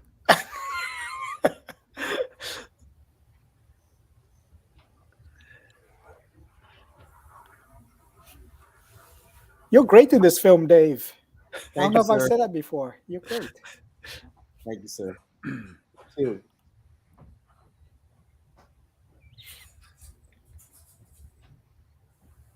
These awesome background actors. That guy is look. I love the rack focus to him. He's just like, sorry, bud. That's great.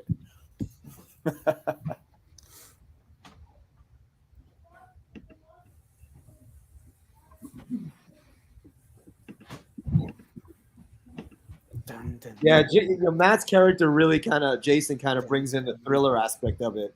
We were pitched by Gravitas. They said, this is a thriller. And I was like, no, it's not. We always thought of it as a drama with some comedy. But as I thought about it, I was like, yeah, there's that thriller aspect of not knowing kind of the wolf and not knowing, not knowing about Matt's character. And so Matt really brought a lot. And he brought so much to, not a lot of lines. Yeah, he brought a lot to it. A lot of weight. Oh.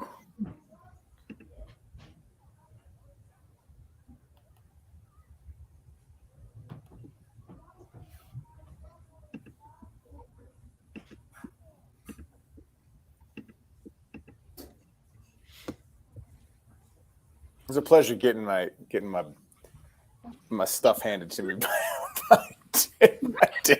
And Matt kept saying, hit me in the face. And I'm like, this is Fight Club. I'm not going to hit you. You got me in the nuts. Did you guys have to do a lot of choreography for this scene? Matt? We did a bit, yeah. In the hall, yeah, we did a little bit with a buddy Dave's, guy named Greg. George. Yeah. Oh, George. Yeah, George. Yeah, George did a great job. We just worked on it that day for a couple. Yeah, George is a friend of Matt Miller's there. George did a great job. That was fun, actually. Choreography was a lot of fun. Yeah. That one looked real. That one looked real, dude. That last one looked real. That one looked real. I'm not gonna lie. Shout out to Feeling Me Bad and Brian Abrams. So glad we got that song in there. I don't know. Wouldn't have been the same movie without it.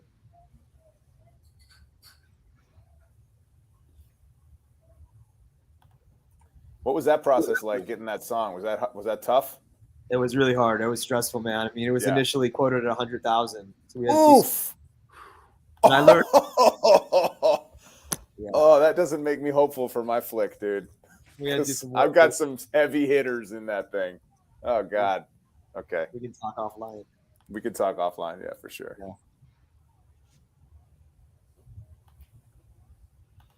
The scene is very Blue Valentine. It's very blue. Have you guys that seen graffiti? that movie, Blue Valentine? Whoever found this graffiti is amazing. Yeah. It's a good reference. Yeah. No, I'm sorry. This night was incredible. My God, it was really hard. Andrea knows how hard this scene was. We shot one take for 27 minutes. Wow. With she and I just going at it for 27 minutes.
Yeah, we really worked on this moment a lot in the scene of kind of Ricky's realization. I don't want to ruin anything, but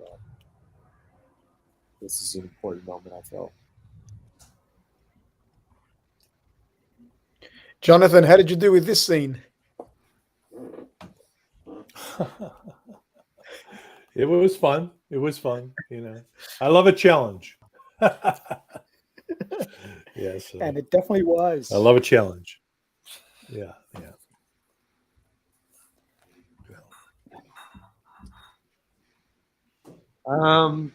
It's a lot of There's a lot of question. real life. I would say it was real life extrapolated, real life exaggerated. Lot of this stuff happened.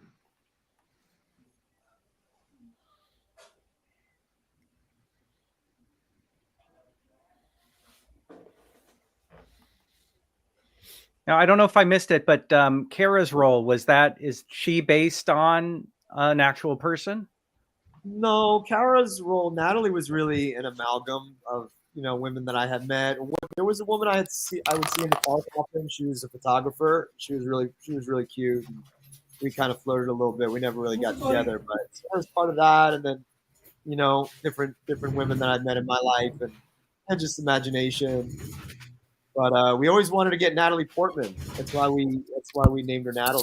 And I met Natalie Portman one night with Andrea, and she came into Andrea's restaurant. And Andrea called me, and I was in a cab, and he's like, "You have to get down to my restaurant because Natalie Portman's here." I'm like, "What the fuck are you talking about? I can't. How am I going to do that?"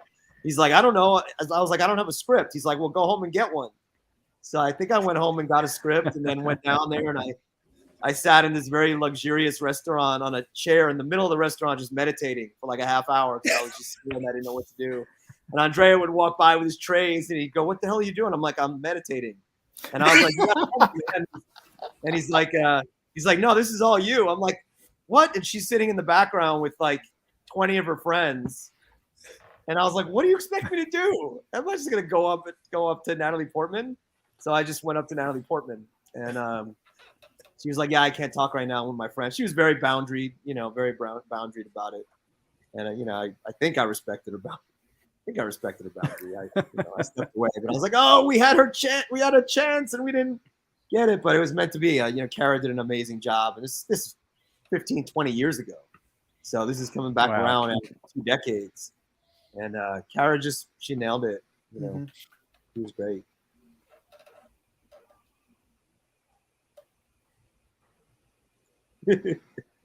Funny. These pants, though, I When I was mean, growing up in Australia, rocking them. I said, and it blew me away, Thank you, Stephen.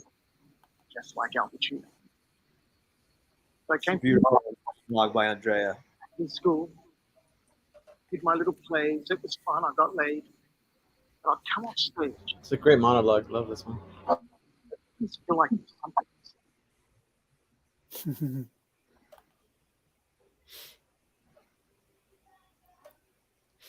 Well, it's interesting because we had the actress from Serpico who played Al Pacino's girlfriend, plays my mom in this movie. So talking about some really nice coincidences. Wow. Yeah, Barbara Eddie Young. She was Pacino's girlfriend in that. And actually is still in touch with the real Serpico. Wow.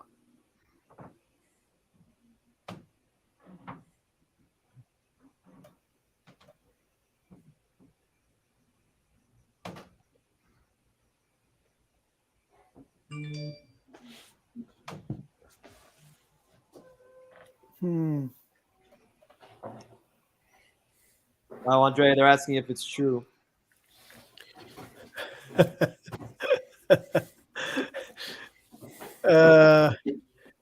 did that come about, Dave? What's that? How did that monologue come about? I think I just wrote it. There you go. It's really improvised question. I think I just wrote it. I think it was like we wanted to write something about you, being from Australia, and just something that was more heartfelt. And but Al Pacino and Robert De Niro were my heroes in Australia, and that's why I ended up going to New York to pursue acting because of those guys. So there is, and I'm sure we've had a lot of those conversations. So there's a little truth there, and then Dave went off and extended on that, and there you have it.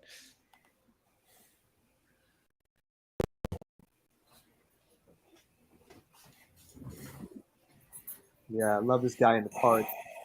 Just one of those New York characters that director found or somebody found, and just so brilliant. Yeah.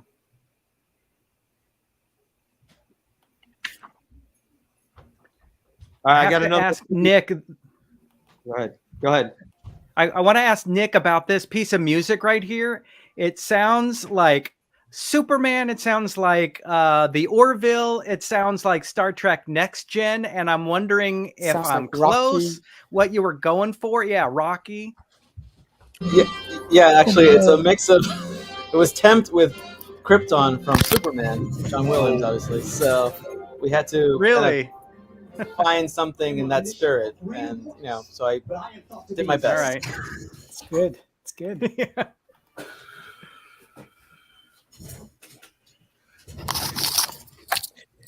That's an important thing there, Nick, because I had a friend watch the movie, and then the next day came up to me and he had a few questions. And one question was, he said, I know I've missed something, but what was it about that red jacket? Now, for him to ask that question, the music has kind of built that up to be something grand, right? So he knew there was something grand, but he didn't know what it was, or, and then I mentioned the James Dean, the poster, the jacket. He said, oh, now I understand. So that would have come all from the music. And then James Dean appeared in that kind of like vision as he was walking, and Yeah.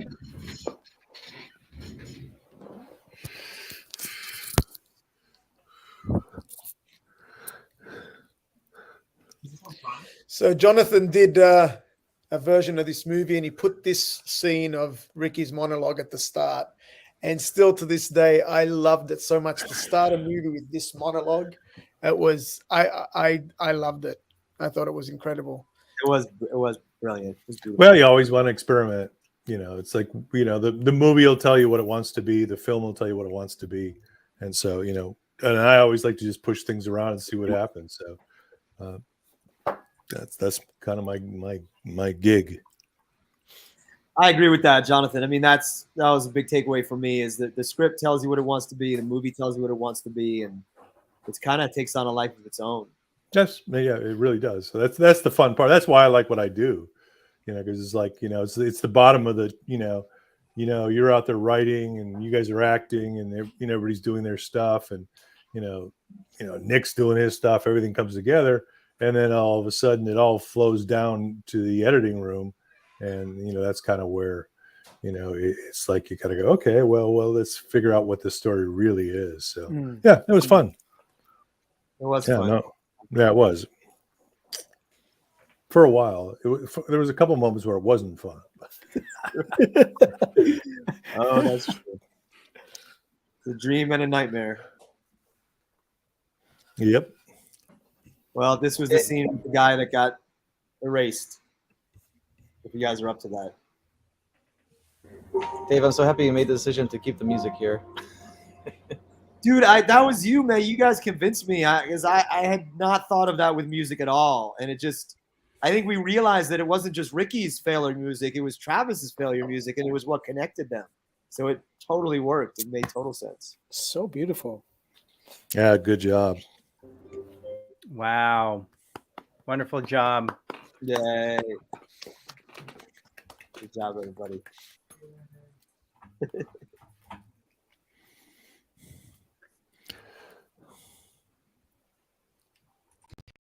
Ever thought about, Dave, what happens next with your character? I think he's good to go. I think he probably goes back to acting, but he's found something, in that final monologue. He kind of worked through the point where he had gone up on his lines initially, because he just didn't have that, he didn't have that part of him, that wolf.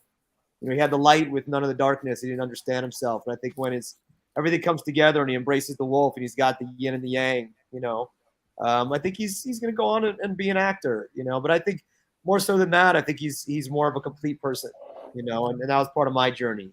Not to say I don't struggle. I struggle every day, but I think this project has helped me to become more myself, and to be able to bring together those two sides of myself as well. And that's why I think the title reunion was so important, because it's not just about the high school reunion, but it's the reunion of self, reunion of the park. Agree. I just want to quickly shout out. I think Dave goes on to like establish a farm for wolves. A wolf sanctuary. And Dave is kind of like, it's like Joe Exotic. It's Dave Exotic, and Dave has got like all these wolves that he's like. That's a here's some, idea. A new life coaching technique to change the hearts and souls of struggling artists around the world. That's right.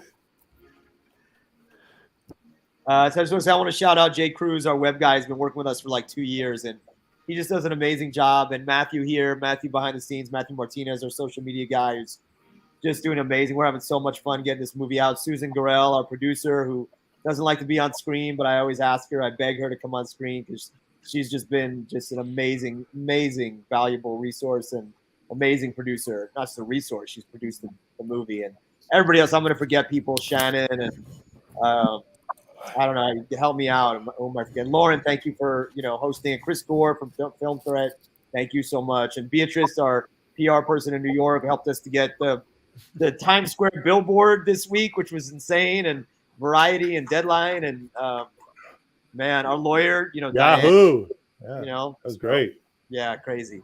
Yeah, that was beautiful. It takes a village.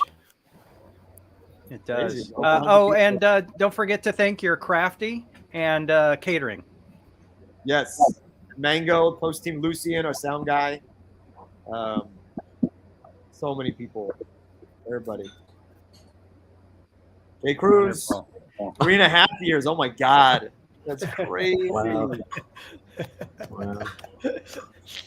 Well, awesome. Before we go, I'd love to go around the room and just find out what projects you guys are working on next. Let's start with Jim. Love to know what projects you have coming up. I'm gonna shoot a short film in a couple of weeks. It's going to be a fun role because it's so different from. I mean, nobody dislikes Trump more than I do, and I'm playing like a MAGA anti-master who beats the hell out of a store employee. Oh no! It's gonna be fun role. I think it should have gone to Matt Monroe after his performance in the reunion. Awesome. Let's go to Matt. Are you a voice in Grand Theft Auto 4? Yeah. More. Yes, than that, instant nerd cred right there. More than that, I'm Wade Martin in Bully, he's one of the main bullies in a video game called Bully. So fitting that I'm in a movie about a bully who gets his ass kicked. Very nice. But yes, both of those. Awesome, Matt. What do you have coming up? I just finished directing my first feature, which I wrote and shot for $250. And I'm learning right now. I'm learning DaVinci Resolve, and I'm editing it myself. I'm color correcting it and all that stuff. It's fun. But I guess the biggest thing that's coming up is this movie called Bone Cold. It's a horror thriller movie about two sort of elite snipers in the Ukraine, and one of whom experiences some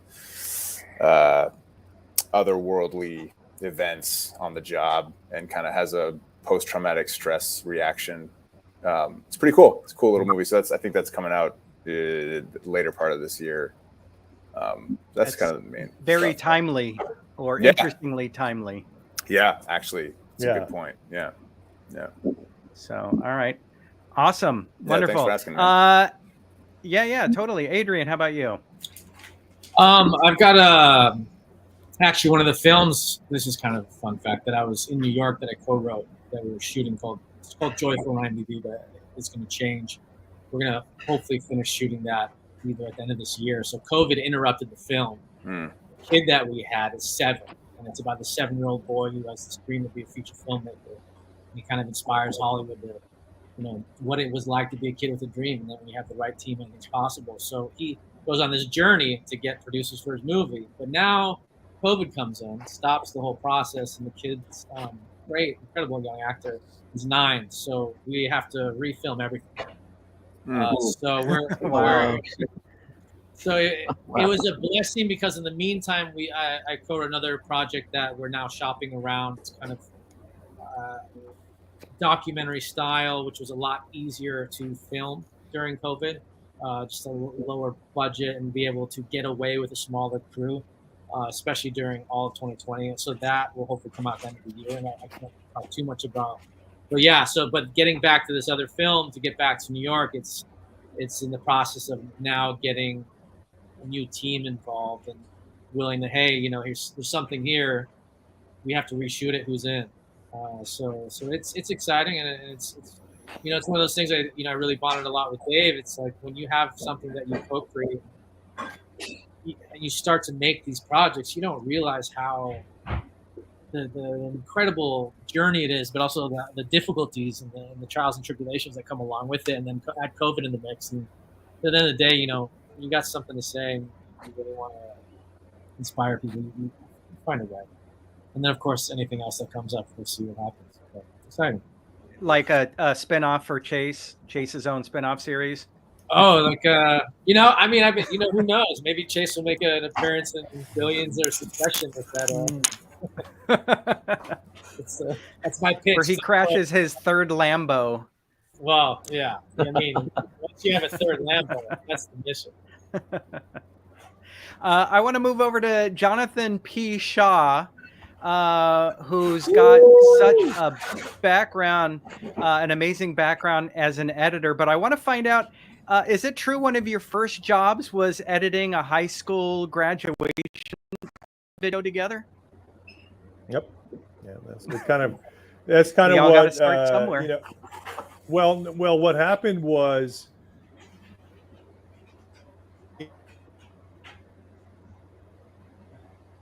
oh, did we lost him right as he was about to tell the story? Jonathan, you might want to turn off your video, give yourself a little more bandwidth. There we go. Are we back? Audio's back. I can hear you. Yeah, we can hear you. Here we go. That's fine. We can do audio only. Maybe not. I think maybe Jonathan was trying to plug his computer into like a 1960s Moviola editing system. I wish the money I've spent on equipment is like, I wish, but that's how it started, and it's been a path from understanding the power of story to where I am. That's wonderful. Well, yeah, beautiful job with this project. Let's move over to Din. What an amazing job you were. I guess would you call him the angel to Andrea's devil, or could the roles have been reversed? I think that's for the viewer to decide. I think because everyone comes from a different perspective, different place. For some, the more physical reaction to a situation is more appropriate. For others, maybe not so. So we try not to sort of put value into between the two characters, see who is an angel, who's the devil. It's just two different sides in dealing with a situation. Wonderful. Let's move over to Andrea. How about you? I have a movie that is in post-production right now that I auditioned like everybody else and got the lead. It's a 15-minute short called Enzo the Barber. I play Enzo the Barber, who's a barber that half gets embroiled in the mob, and then there's a showdown between him and the mob boss. So that was a lot of fun. But COVID had slowed things down a little, and they're still editing. I'm also working on my own movie Benchmark. So that's coming along, and you know, things are looking pretty solid with that. So hopefully, I don't know, maybe come summer we might be able to shoot this thing. So yeah, and I'm working on something else, The Last Rites, something I'm working on. So there's a few things, you know, percolating here and there. So we'll see what happens. And the new baby. Wonderful. Yeah, and the new Oh, baby. yeah. And congratulations. Yeah. Thank you. Congrats. And you're also a restaurateur. Is that what we heard? Yeah, something like that. All right. That pays the bills. Up to you. Up to you if you want to share your restaurant. No, If it's all not, good. we'll Yeah, but thank you. all right. No worries. And then last but not least, my apparent neighbor, who Dave, we'll Before have you to go meet to afterwards. Dave, Out what of about Yeah, let's not forget Nick. Nick. oh, Nick. Oh wait, let me. We I'm we have muted. Nick. Yes, can you hear Oh. me? Here we go. Yes. Yes. We're doing upcoming projects, right? Or what we did. We working on 2 documentaries right now, scoring those. I started one in December, and then I just started one like last week, and we that will probably go on through March. One is about value systems in the United States and in the world, political. It's called The American Question. And the other one is called Running for More, about the first trans politician in Texas. So that should be a hot debate. And then we finished post the final mix on a fantasy film. That's a mix called Empire Queen at Warner Brothers. That's a mix between I would say Harry Potter and The Princess Bride. So I got to strut my orchestral powers on that one, and a blast. So hopefully, Wow. Well, knowing the job you did here, that one sounds like a great project. it was a blast for sure. And I'm knocking on wood. So hopefully it'll be on streamers maybe this year or the following. So that's about it for Great. me. Wonderful. All right, Dave, how about you? You going to keep watching movies and making movies? Yeah, I'm writing the reunion too. It's about the nemesis coming back to confront Ricky. No, I'm not doing that. I teach middle school, so my kids are putting on a play at the end of the year, and I'm super excited about that. And I teach a film class, and for the first time, the kids are going to be making films. Actually, going to be showing at the LA Film Festival, or LALIF, in June. I just bring so much joy, and the kids ground me, and I love that. I kind of like having both these jobs, although I don't get much sleep. And then I'm writing 4 or 5 scripts, kind of in different stages of development. And Jim and I and some other friends are working on a pilot for a web series. It's kind of about the recovery community and addiction, and it's been a lot of fun. Just something that's kind of come up organically, and it's we're having a lot of fun with it. So we just finished the pilot script. We did a reading of it. We got a director. We're looking for a line producer, and playing golf. Wonderful. Nice. Very nice. Well, again, thank you guys for sticking around. All of you out there, thank you for posting your questions and your comments about the movie. Don't forget this watch party. You can stream this back and play it back with this movie and all of our other watch parties any old time. So go to filmthreat.com for more information. Thank you again. Dave, if you want to stick around afterwards, after we go off air, we'll figure out a place to meet nearby. But thank you again. Join me on, I'm just looking at the date, 2 weeks from now on February 25th for the watch party for iChallenger from Los Angeles and all parts around the world. I'm Lauren Kling. Thank you, guys. Thank you, Lauren. You're awesome.